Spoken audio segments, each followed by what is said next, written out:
Hello and welcome on Zontech Online Education. Today we will discuss on art and culture part of Rajasthan. Yesterday we had discussed about Rajasthan geography session. Today we will discuss Rajasthan important art and culture MCQ based on BCTQ build concept through question. Hindi medium के लिए बताना चाहता हूँ कि आज हम art and culture Rajasthan का है उस पोर्शन को यहाँ पे लेंगे. उसकी जो बेसिक जो इम्पोर्टेंट क्वेश्चन है जिससे हम फॉर्मेट में BCTQ के फॉर्मेट में पढ़ेंगे, क्वेश्चन के थ्रू हम कॉन्सेप्ट यहाँ पे समझेंगे. तो आज का सेशन यहाँ से शुरू करते हैं. आपका फर्स्ट क्वेश्चन है very basic question about Rajasthan painting. ये एक तरीके से काफ़ी बेसिक क्वेश्चन है और आई थिंक सब इसका आंसर समझते हैं. बेसिक क्वेश्चन से रिलेशन मतलब ये है कि यहाँ हम राजस्थान पेंटिंग के कॉन्सेप्ट को समझेंगे. राजस्थान पेंटिंग के कॉन्सेप्ट को समझने से पहले हम इस क्वेश्चन की ओर जाते हैं. मोनालिसा किसका उपनाम है? फर्स्ट है उपन्यास का, सेकंड पेंटिंग्स का, थर्ड है नृत्य नाटिका का, फोर्थ है अभिनेत्री का. एक तो नॉवल हो गया, पेंटिंग हो गया, नॉवल के बाद हो गया इसके डांस और या एक्ट्रेसेस. इसके बारे में किसका नाम है Mona Lisa?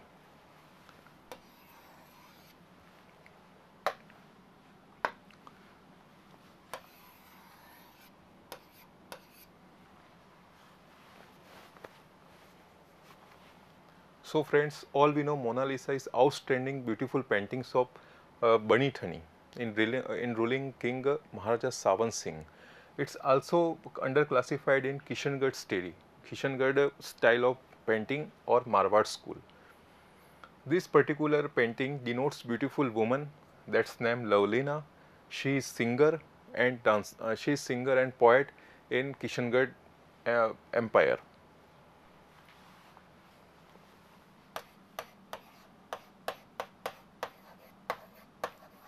Marwar School of Painting.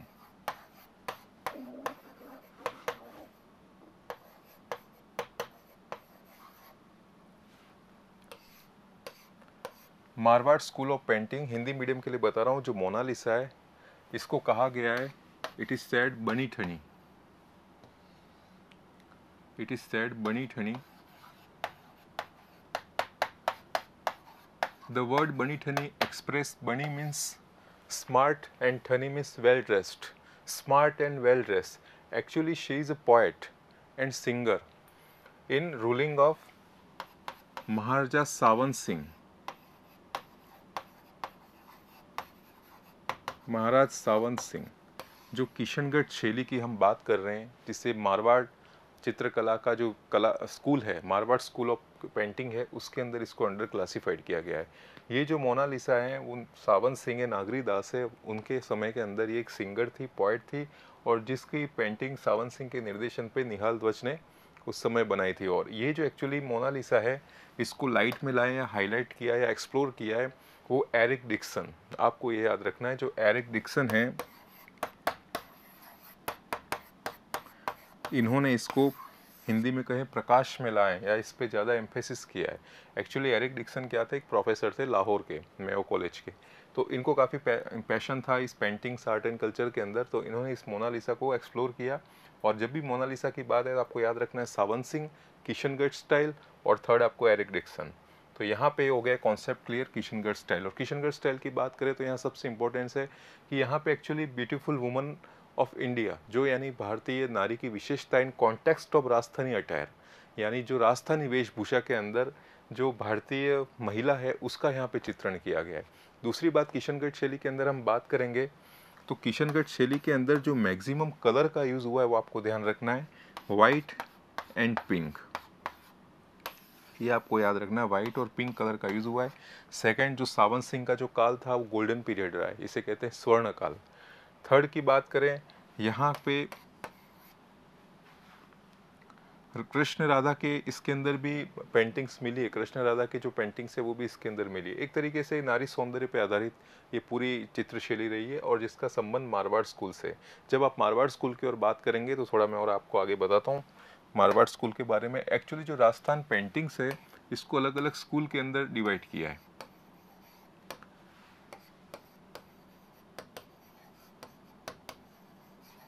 जब हम राजस्थान पेंटिंग के बारे में पढ़ रहे हैं इसको अलग अलग स्कूल है। जैसे सबसे पहले आपका स्कूल आता है Mewar school of painting, Mewar school of painting. Second आता है Marwar,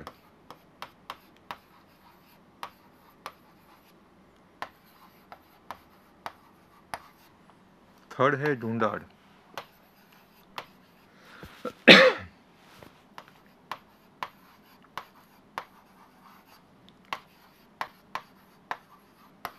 and fourth last Hadoti,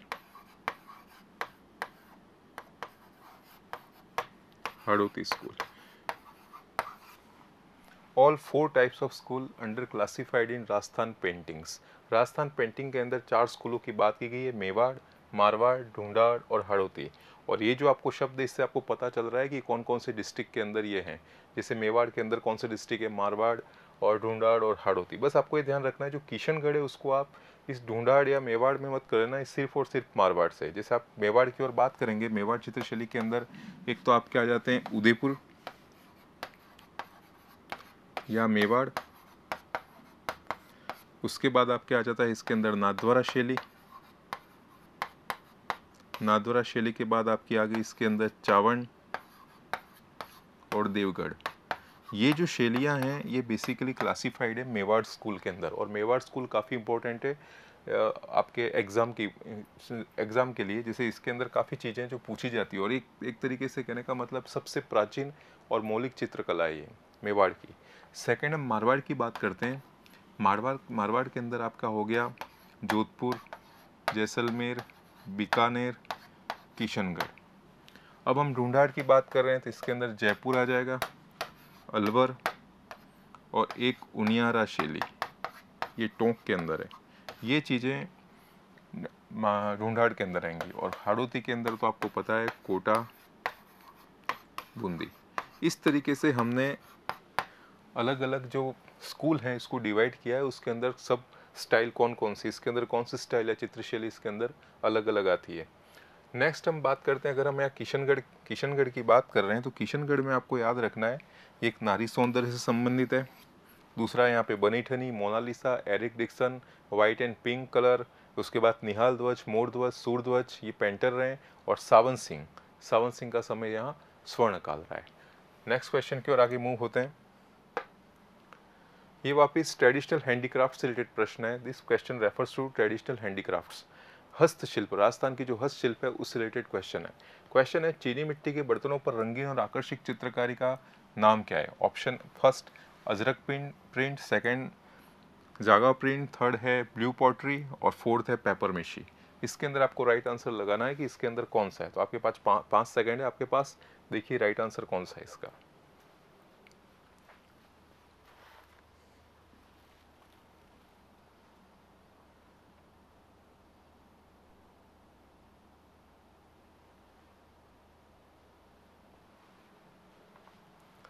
so student, right answer है ब्लू पॉटरी, क्योंकि आप यहीं से समझ गए होंगे इस पॉटरी या क्रॉकरी ये सब चीनी मिट्टी से, चाइना क्ले है उससे बनी होते हैं। So blue pottery is widely recognised as traditional handicraft of Rajasthan. This particular blue pottery originated from Persia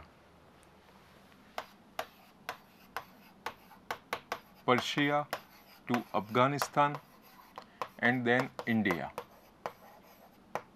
ये जो ब्लू पॉटरी है ये राजस्थान की सबसे इम्पोर्टेंट जो हस्तशिल्प है उसके अंदर ये काउंट होती है। और ये बेसिकली पर्शिया यानी इसे कहते हैं हिंदी में फारस से ये एक्चुअली इसका ओरिजिन माना जाता है। और वहाँ से मुग़ल सल्तनत काल से होते, जैसे अफगानिस्तान से होते हुए फिर लाहौर इंडिया में आती है।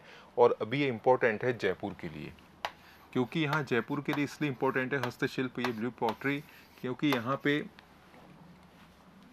सवाई जो राम सिंह है,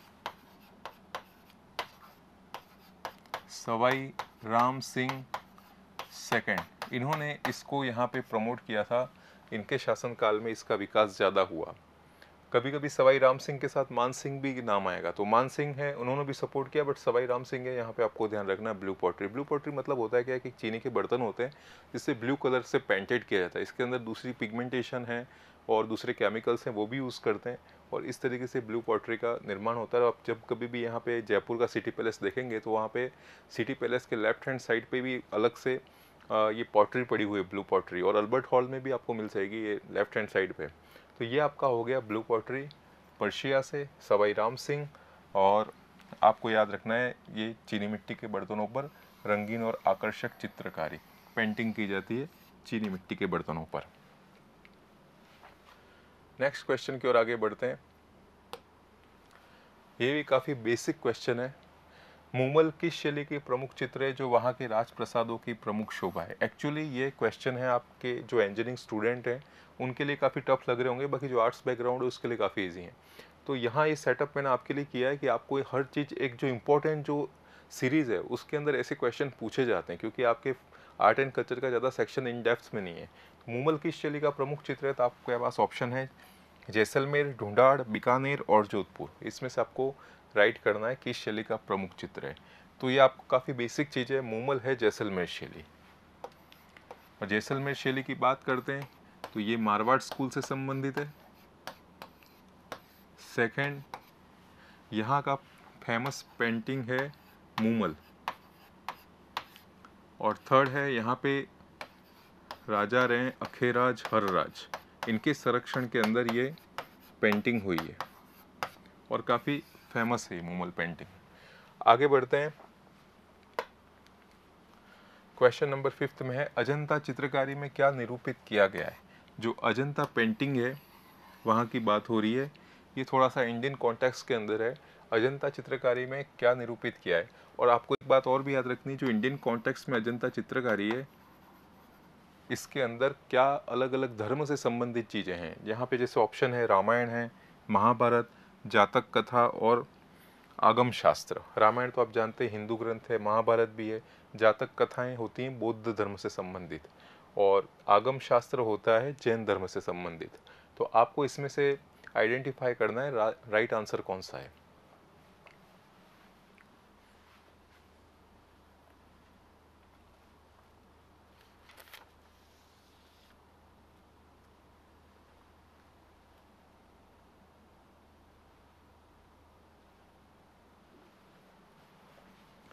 राइट आंसर है जातक कथाएं, Jataka tales. The painting in Ajanta cave predominantly recognized as Jataka tales. Jataka tales मतलब होता है बुद्ध धर्म से संबंधित या बौद्ध धर्म से, जो बौद्ध धर्म है उससे संबंधित कथाएं हैं वो जातक कथाएं। जातक कथाएं का मतलब क्या होता है, जैसे बर्थ ऑफ बुद्ध, जैसे बुद्ध के जन्म के समय के बारे में जो चित्र यहाँ पे निर्मित होंगे, या उसके बाद incident, various incident of Buddha, यानी बुद्ध के जीवन में जिस तरीके से उन्होंने गया में उपदेश दिए, उसके बाद इनको धर्मचक्र प्रवर्तन के लिए हुआ, उसके बाद निर्वाण मिला, ये सब चीज़ें हैं उससे संबंधित जो चीज़ें वहाँ पे केव की जो वाल है, गुफा की दीवारों पे इसको उकेरा गया है। उसके बाद आप बौद्ध धर्म की और बात कर सकते हैं, जैसे इसके चिन्ह हैं, प्रतीक हैं, ये जो चीज़ें ये सब जातक कथा कहलाती है। बेसिकली ये बुद्ध धर्म से संबंधित होती है, और ये जातक कथाएं अजंता चित्रकारी के अंदर आपको देखने को मिलेगी। नेक्स्ट आगे बढ़ते हैं। उदयपुर के किस शासक ने चीतेरों की ओवेरी नामक विद्यालय स्थापित किया? राज सिंह, अमर सिंह प्रथम, करण सिंह और जगत सिंह प्रथम। 4 ऑप्शन है और ये मैंने आपको क्लास में भी पढ़ा है। आपको आंसर देना है इसका राइट आंसर कौन सा है। राइट आंसर है इसका ऑप्शन नंबर डी है, जगत सिंह प्रथम। ये एक्चुअली ये जो बात हो रही है ये एक तरीके से मेवाड़ स्कूल की बात हो रही है। मेवाड़ जो कला है, पेंटिंग, चित्रकारी, वहाँ की बात हो रही है। और मेवाड़ चित्रकला की जब आप बात करते हैं तो वहाँ पे प्रथम चित्रित ग्रंथ है श्रावण प्रतिक्रमण सूत्रचूर्णी, फर्स्ट। सेकंड इसके अंदर आता है सुपासनम चरितम, यानी जो पार्श्वनाथ का चरित्र है वो यहाँ पे चित्रित ग्रंथ है। दूसरी बात आप मेवाड़ शैली के बारे में समझेंगे, सबसे प्राचीन और मौलिक चित्रकला है।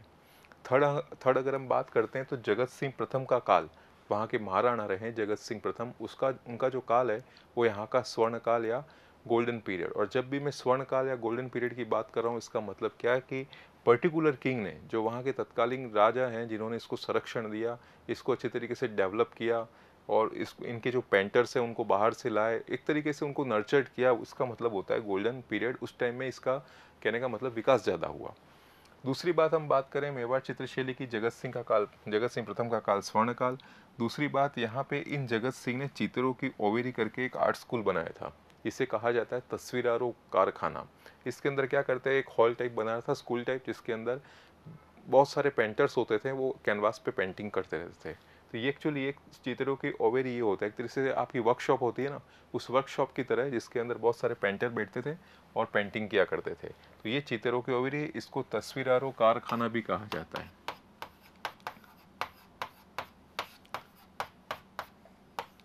इसको मैंने क्लास में आपको पूरा अच्छी तरीके से पूरी पूरी पेंटिंग पढ़ाई, उसके अंदर ये पूरा डिटेल में बताया है। ये जस्ट आपका फॉलोअप है, रिवीजन क्लासेस हैं, इसको इस तरीके से आप चल सकते हैं इसके साथ। नेक्स्ट हम बात करते हैं जयपुर चित्रशैली का स्वर्णकाल किस शासक के काल को माना जाता है। Option 1 Sawai Jai Singh, option 2 Sawai Ishwar Singh, option C Sawai Ram Singh, या ऑप्शन डी सवाई प्रताप सिंह। आपको इसमें आइडेंटिफाई करना है कि जयपुर चित्रकला है, उसका गोल्डन पीरियड किस शासक के टाइम को माना जाता है। जयपुर चित्रकला, स्वर्णकाल और शासक, ये आपको आइडेंटिफाई करना है।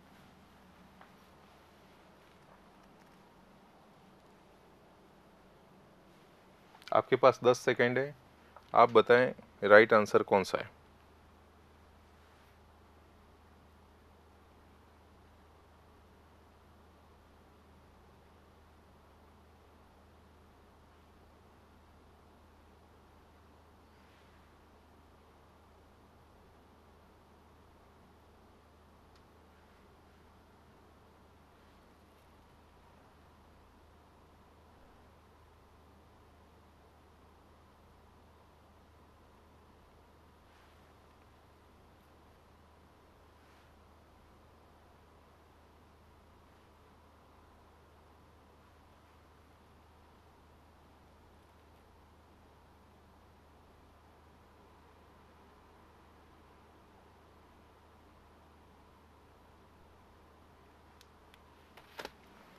राइट आंसर है इसका सवाई प्रताप सिंह।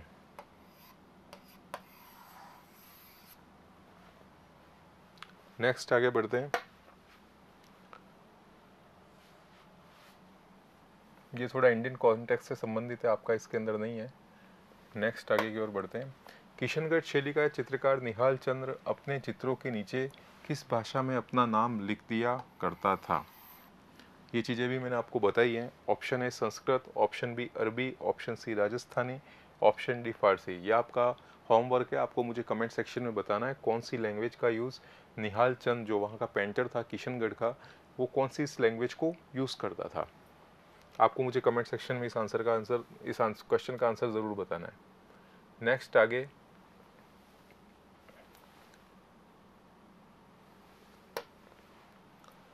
क्वेश्चन है, चांदनी रात की संगोष्ठी किस चित्रकला शैली का चित्र है। एक्चुअली ये है पेंटिंग है, ये नाम है पेंटिंग का।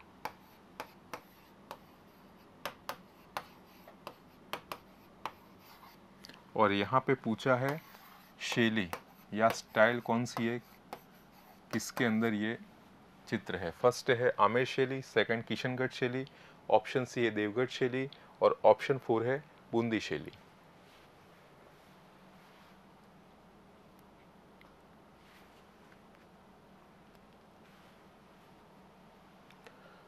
राइट आंसर है इसका किशनगढ़ शैली। एक्चुअली जो किशनगढ़ शैली, इसके बारे में हमने डिस्कस की कि महाराजा सावन सिंह है, उनका काल जो है वो स्वर्ण काल रहा है। उसके बाद नारी सौंदर्य की इसके अंदर बात की, बनी ठड़ी, उसके बाद मोनालिसा, एरिक डिक्सन, वाइट और पिंक कलर का ज़्यादा यूज़ किया गया है, और ये एक तरीके से किशनगढ़ अजमेर से संबंधित है। तो उसी के संदर्भ के अंदर ये बात है चांदनी रात की संगोष्ठी। बनी ठड़ी की तो बात होगी, वो तो पेंटिंग हो ही गया, उसके साथ यहाँ पे चांदनी रात की संगोष्ठी है, ये यहाँ पे बनाई गई थी।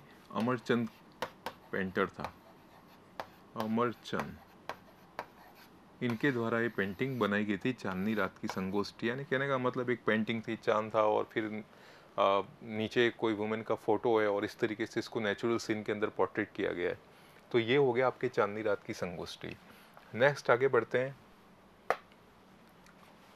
क्वेश्चन है, बांसलो चित्रण किस चित्रकला शैली से संबंधित है? देवगढ़, कोटा, बूंदी, अलवर।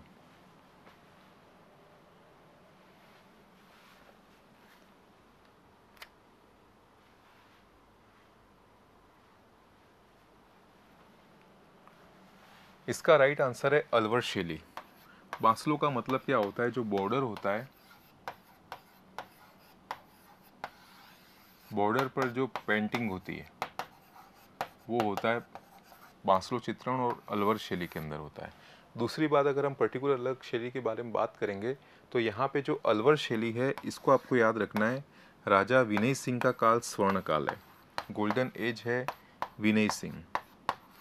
दूसरा, यहाँ पे कंपनी इफेक्ट या कंपनी चित्रण का इफेक्ट है इसके अंदर, यानी कहने का मतलब यहाँ पे बहुत से ऐसे आपको पेंटिंग मिल जाएगी जो ब्रिटिशर्स थे, कंपनी शासन था, उनके प्रभाव में इन सेंस ऑफ सेंसिबल जो फोटोज़ होते हैं वो यहाँ पे आपको देखने को मिल जाएंगे अलवर शैली में। और अलवर शैली के अंदर आपको याद रखना है, अब जो पेंटर हैं उसके मेन वो हैं इसके अंदर, एक तो है हाथीदांत पे चित्रण जो है पेंटर मूलचंद,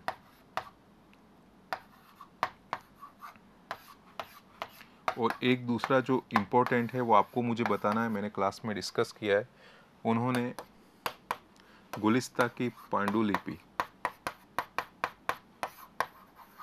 ये है, इसके बारे में पेंटेड किया था, ये अलवर शैली। देवगढ़ शैली की बात करें तो ये देवगढ़ शैली किससे संबंधित है? मेवाड़ शैली से।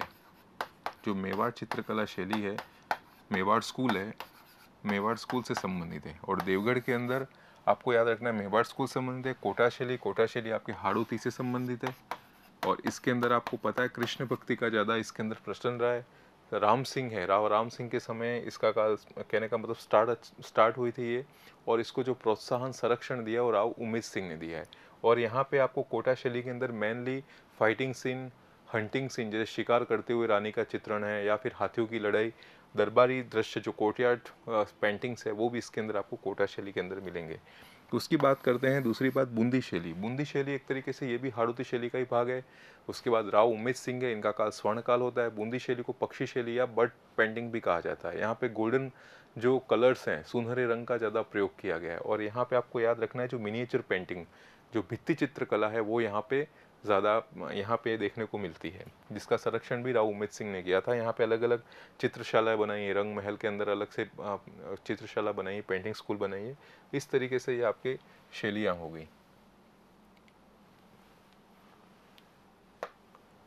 नेक्स्ट क्वेश्चन है, उनियारा शैली किस शैली की उपशैली है?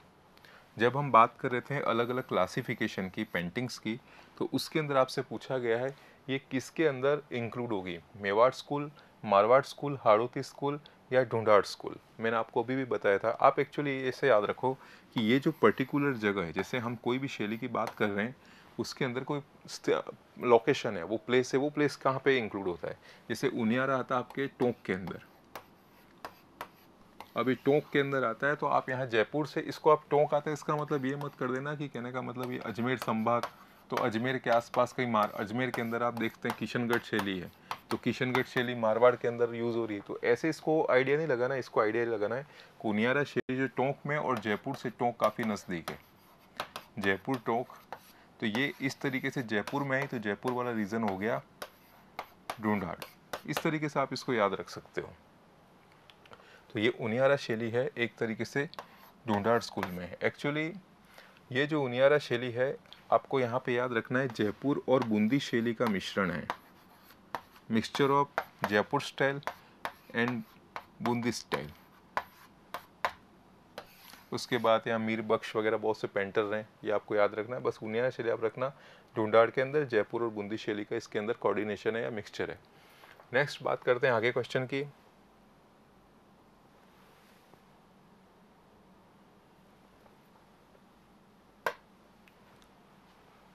अब यहाँ से जो हमारा ये क्वेश्चन सीरीज स्टार्ट हो रही है वो राजस्थान के धार्मिक आंदोलन, जो रिलीजियस मूवमेंट रहे राजस्थान के, वहाँ की बात हो रही है। और रिलीजियस मूवमेंट की बात करें तो यहाँ पे राजस्थान में शुरू से प्रारंभ से ही बहुत सारे जो महापुरुष हैं उनका जन्म हुआ है, अलग अलग संप्रदायों की जिन्होंने स्थापना की। और बेसिकली उनका मेन इसके अंदर ऑब्जेक्ट था कि धर्म की स्थापना, यानी जितने भी पर्टिकुलर जो भी जनता है उसको, कहने का मतलब सही रास्ता दिखाना, धर्म की स्थापना करना।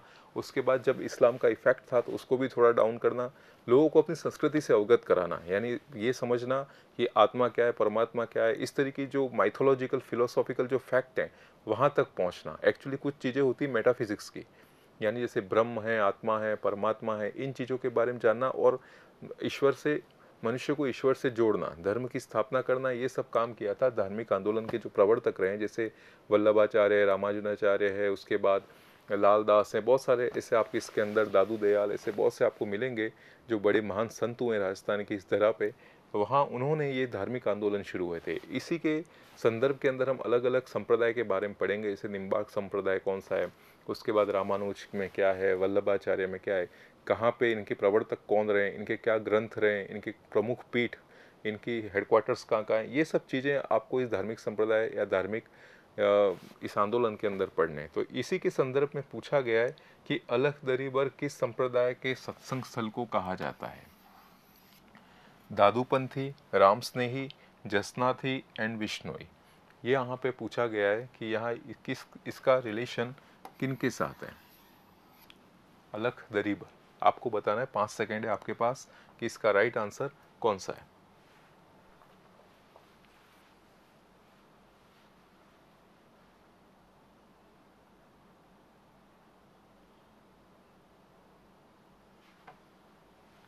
सो फ्रेंड्स, इसका राइट आंसर है दादूपंथी। आप जानते हैं नाम दादू दयाल। ये एक्चुअली इनका जो जन्म हुआ था गुजरात में हुआ था, अहमदाबाद, और इनकी जो कर्म भूमि रही राजस्थान में। दूसरी बात, इनका जो सत्संग स्थल होता है उसको अलग दरी पर कहते हैं। इनके 52 शिष्य होते हैं, 52 स्तंभ हैं। एक होता है इनके कहने का मतलब ये, इनके अलग अलग 4 ब्रांचेस हैं, जैसे विरक्त, खालसा, नागा, इस तरीके से 4 अलग अलग ब्रांचेज हैं। उसके अकॉर्डिंग इसके जो डिसिपल हैं, या कहने का मतलब शिष्य हैं, वो डिवाइडेड रहते हैं। दूसरी बात, दादूपंथी का यहाँ आपको ध्यान रखना है, ये धार्मिक आंदोलन के जनक रहे, father of religious movement of Rajasthan. ये आपको याद रखना है दादूपंथ के बारे में। इन्हें राजस्थान का कबीर भी कहा जाता है, ये भी आपको याद रखना है। नेक्स्ट हम बात करते हैं, जैसे इसी के अंदर आप देख रहे हैं जसनाती, तो ये आपके बीकानेर कतरिया सर जहाँ जगह है वहाँ पे जसनाती संप्रदाय, 36 नियम, इनकी जो शिक्षा है वो 36 शिक्षा है। और आपने देखा होगा सिम्बू कोड़ा इनका जो ग्रंथ है। और दूसरी बात, ये जो धधकते हुए आँख के अंगारों पे नृत्य करते हैं, ये इनसे संबंधित चीज़ें, ऐसी चीज़ें आपसे पूछेंगे, इनके प्रवर्तक कौन है, उसके बाद इनकी मुख्य पीठ कहाँ पे, दूसरा कोई विशिष्ट इसके अंदर लक्षण हो या स्पेशल फीचर्स हो, वो आपको यहाँ पे याद रखने हैं, और इनकी शिक्षा कितनी है। जैसे यहाँ पे हम बिश्नोई की बात कर रहे हैं तो बिश्नोई भी आपको याद रखना है। जाम्बोजी, प्रथम पर्यावरण लोकदेव, प्रथम पर्यावरण संत इसको कहा जाता है। दूसरी बात, जाम्बोजी ने बताया कि प्रकृति प्रेम या नेचर कंजर्वेशन की बात की इन्होंने, वन वृक्ष का संरक्षण, वृक्षों की कटाई पर रोक, वन्य प्राणियों का संरक्षण। और विष्णु में 20+9 29 इसके अंदर शिक्षा हैं। ये सब चीज़ें हैं विष्णु की। उसके बाद मुख्य उसके मुकाम, नोखा, ये जो अलग अलग प्लेसेस हैं वो भी आपको याद रखना है। हम इसको डिटेल में और भी पढ़ेंगे, राम स्नेही है। अब हम आगे बढ़ते हैं नेक्स्ट क्वेश्चन की ओर।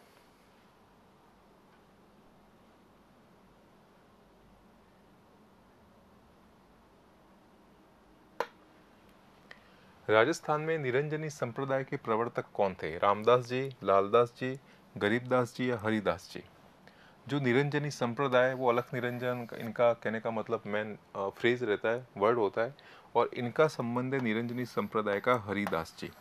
एक्चुअली ये जो आर्ट एंड कल्चर का जो सब्जेक्ट है इसके अंदर कॉन्सेप्चुअल चीज़ें कम, फैक्चुअल चीज़ें ज़्यादा हैं। अब इसमें आपको मैं इनके बारे में कुछ 4-5 चीज़ें वो बता सकता हूँ, बाकी ऐसा कोई कॉन्सेप्ट नहीं है कि उस कॉन्सेप्ट को समझना पड़े। ये एक्चुअली एक तरीके से रिटेंशन का है कि आप किस तरीके से इसको रिवाइज करते हैं, फैक्ट किस तरीके से याद रखते हैं, पूरा फैक्चुअल है ये पोर्शन आर्ट एंड कल्चर। तो आपको यहाँ सीधा है कि बस ये निरंजनी संप्रदाय हरिदास जी को आपको याद रखना है। नेक्स्ट आगे बढ़ते हैं।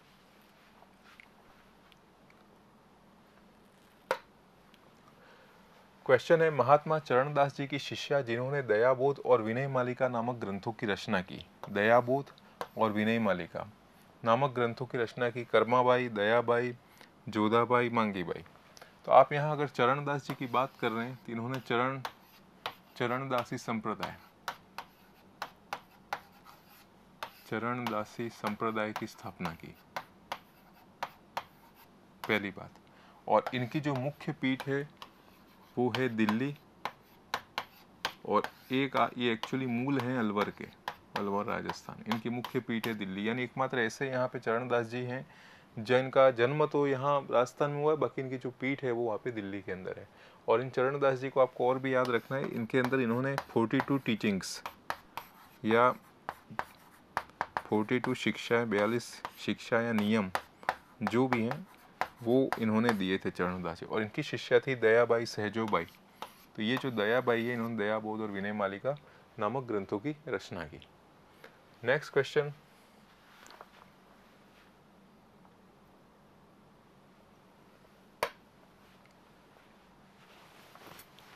रसिक संप्रदाय के प्रवर्तक अग्रदास जी महाराज का कहाँ के निवासी थे?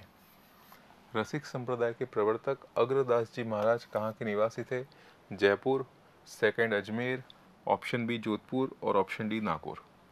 ये क्वेश्चन का आंसर आपको देना है। मैं आपको थोड़ा सा रसिक संप्रदाय और साथ में अग्रदास जी महाराज के बारे में थोड़ा सा मैं आपको डिटेल बताता हूँ। बाकी ये लोकेशन कहाँ की है ये आप खुद ब खुद समझ जाएंगे और आपको इसको आंसर देना है। रसिक संप्रदाय एग्जैक्टली ये रामानंदी संप्रदाय, रामानंदी या रामावत, इस संप्रदाय से संबंधित है। सेकंड जो अग्रदास जी महाराज हैं, इन्होंने रसिक संप्रदाय की स्थापना की थी। एक्चुअली ये राम के उपासक हैं, यहाँ राम की पूजा होती है और राम के माधुर्य भाव के यहाँ पे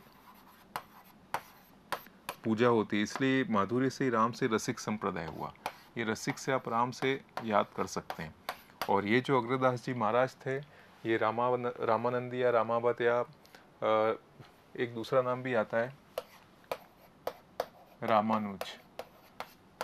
एक्चुअली रामानंदी इसलिए कि इनका शिष्य था रामानुज का, उन्होंने इसका प्रचार ज़्यादा किया, रामानंदी कहा गया। उसके बाद रामावत इसलिए कहा गया कि यहाँ पे जो राम की उपासना ज़्यादा होती है, इसलिए रामावत कहा गया। और ये जो अग्रदास जी महाराज थे वो राम के माधुर्य से राम के उपासक थे, और इसलिए इनका नाम, इसलिए इन्होंने रसिक संप्रदाय के नाम से इन्होंने अलग से इसको बनाया। आपको राइट आंसर देना है, 4 में से इसमें कौन सा आंसर है।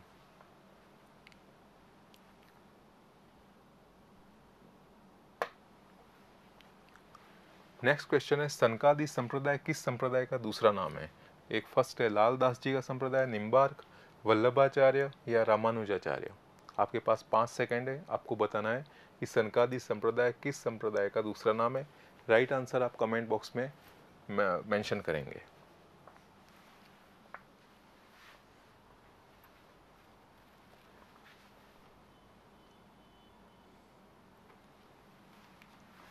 तो यहाँ पे राइट आंसर होगा निम्बार्क संप्रदाय। ये जो निम्बार्क संप्रदाय अजमेर सलेमाबाद जिसकी पीठ है, जिसके प्रवर्तक रहे निम्बाकाचार्य, यहाँ पे मैं नाम लिख रहा हूँ,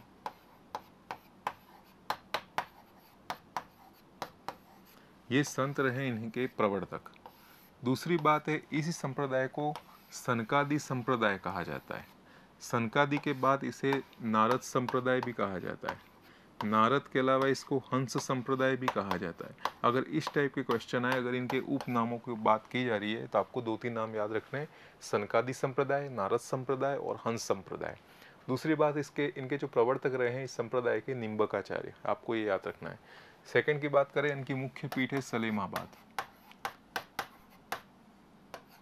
राजस्थान के अंदर, और ऐसे तो वृंदावन में है यूपी के अंदर। बाकी आपको याद रखना है सलेमाबाद, राजस्थान, अजमेर। और निम्बार्क संप्रदाय, और ये आपको एक कुछ चीज़ें ये भी साथ में याद रखनी है कि द्वैतावाद, अद्वैतवाद, dualism, non dualism, qualified dualism, ये जो अलग अलग संप्रदाय के बारे में आते हैं, इसको ऑफलाइन में अपन एक बार अच्छे से पढ़ के फिर यहाँ पे रिवाइज करेंगे, क्योंकि ऑफलाइन में चीज़ें पढ़नी बाकी है आपकी रिलीजियस मूवमेंट। तो वहाँ पे पढ़ने के बाद इसका एक और रिवीजन होगा, जिसके अंदर द्वैतवाद, अद्वैतवाद, विशिष्ट द्वैतवाद, द्वैतवादेत, ये जो अलग अलग हैं, ड्यूलिज्म की बात है, वो उसकी बात करेंगे। यहाँ पे आपको याद रखना है निम्बकाचार्य, पीठ सलेमाबाद, नारद संप्रदाय भी कहा जाता है, इसे हंस संप्रदाय भी कहा जाता है। अगर याद रख सको तो एक याद रखना वेदांत परिजात, इन्होंने ग्रंथ लिखा है वेदांत परिजात, और ये राधा और कृष्ण की पैर के अंदर इनकी पूजा करते हैं। राधा कृष्ण को युगल युग्म के रूप में यहाँ पे इनकी आराधना करते हैं, उपासना करते हैं।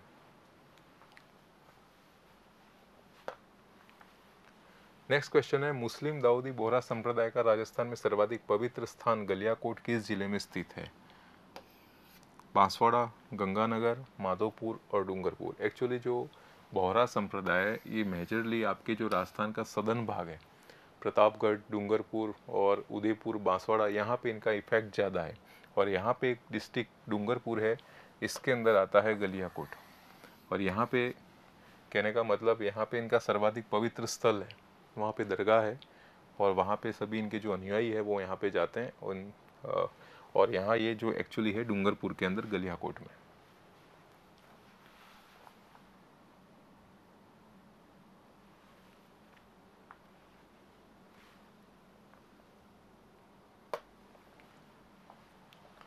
नेक्स्ट है, परिणामी संप्रदाय के उपदेश हैं कुजलम रूपी वाणी में, राम वाणी में या धनसंग वाणी में। यानी उपदेश के बारे में बात हो रही है तो इनकी टीचिंग की बात हो रही है, इनकी शिक्षाएं, वो शिक्षाएं किस किताब के अंदर या किस बुक के अंदर संकलित हैं। तो यहाँ पे अगर हम परिणामी संप्रदाय की बात करें तो इनके प्रवर्तक रहे हैं प्राणनाथ, फर्स्ट थे। वैसे इनका जो बर्थ है, जन्म है, वो जामनगर गुजरात में हुआ। प्राणनाथ और इनके जो उपदेश हैं वो कुजलम रूपी के अंदर लिखे गए हैं। ये आपको आंसर याद रखना है, परिणामी संप्रदाय, प्राणनाथ और कुजलम रूपी। इसमें इतना ही फैक्ट है, ज़्यादा कुछ फैक्ट नहीं, तीन चीज़ें याद रख देना, कुजलम रूपी, प्राणनाथ और परिणामी संप्रदाय से संबंध। नेक्स्ट आगे बढ़ते हैं।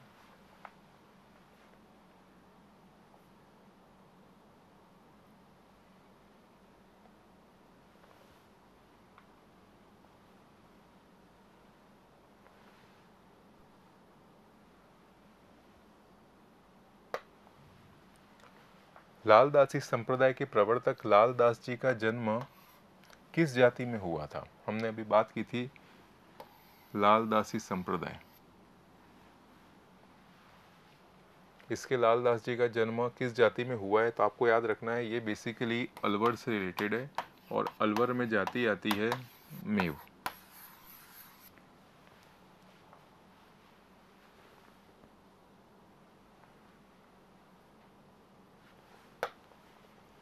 वह संप्रदाय, नेक्स्ट क्वेश्चन है, वह संप्रदाय जिसमें ईश्वर की कृपा हेतु पुष्टि शब्द का प्रयोग किया गया है, यह आपको पता लगाना है। परिणामी संप्रदाय, वल्लभ संप्रदाय, निम्बार्क संप्रदाय या रामानुज संप्रदाय। आप एक तो ये समझो पुष्टि होता क्या है। पुष्टि मतलब होता है the grace of God, God grace, यानी इसको कहा जाता है गॉड ग्रेस या भगवान की कृपा, इसको कहा जाता है पुष्टि।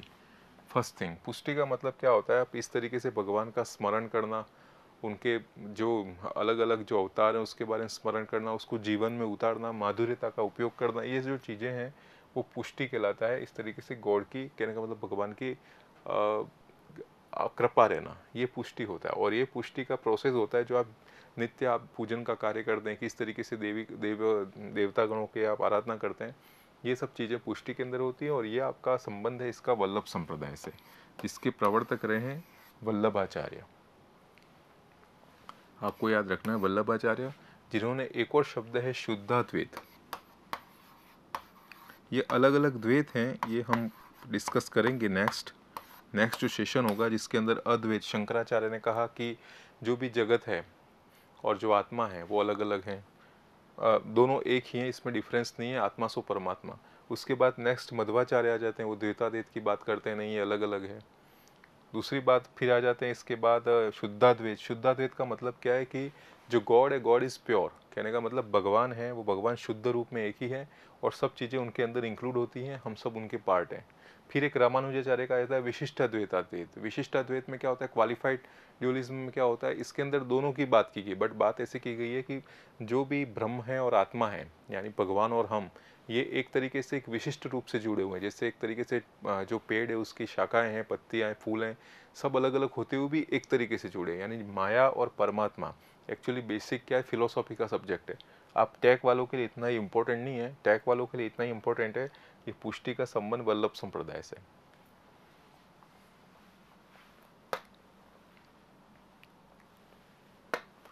नेक्स्ट क्वेश्चन है श्री कृष्ण शरणम मम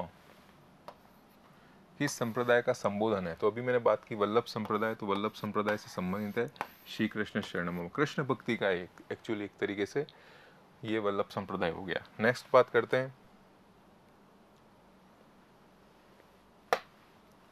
निम्बार्क संप्रदाय की पुस्तक पीठ कहाँ है या प्रथम मुख्य पीठ कहाँ है। तो अभी हमने बात की निम्बार्क संप्रदाय की निम्बकाचार्य, और हमने बात की थी सलीमाबाद अजमेर।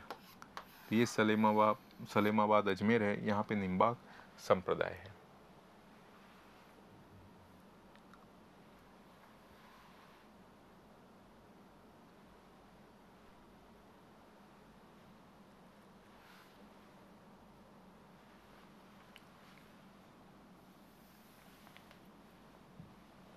सो फ्रेंड, इस तरीके से हमने आज बात की राजस्थान के धार्मिक आंदोलन और चित्रकला से संबंधित कुछ प्रश्नों का संकलन।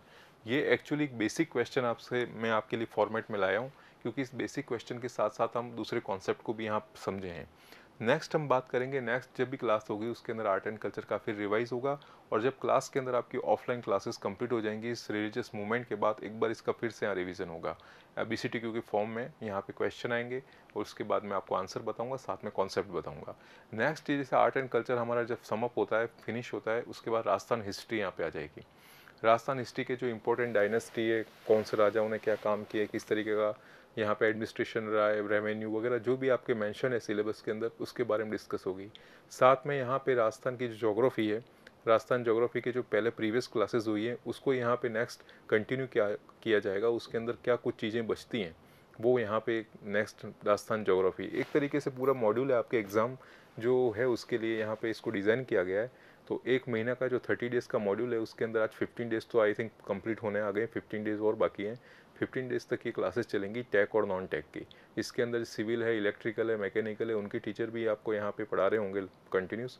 और यहाँ पे नॉन टेक में मैं हूँ, नॉन टेक में मैं कंप्लीट जो भी सब्जेक्ट आपके हैं सिलेबस में मेंशन है उसके बारे में डिफरेंट क्लासेस लग रही हैं, ऑनलाइन भी लग रही हैं और ऑफलाइन भी लग रही हैं। बैच कंटिन्यूज है। तो आज का अपना सेशन BC2 के फॉर्मेट के अंदर राजस्थान आर्ट एंड कल्चर खत्म होता है, फिनिश होता है। आप इसमें और भी कोई क्वेश्चन क्वेरी हो कमेंट बॉक्स में आप मुझसे पूछ सकते हैं, और नेक्स्ट जो हमारा सेशन रहेगा वो राजस्थान ज्योग्राफी का रहेगा। So thank you.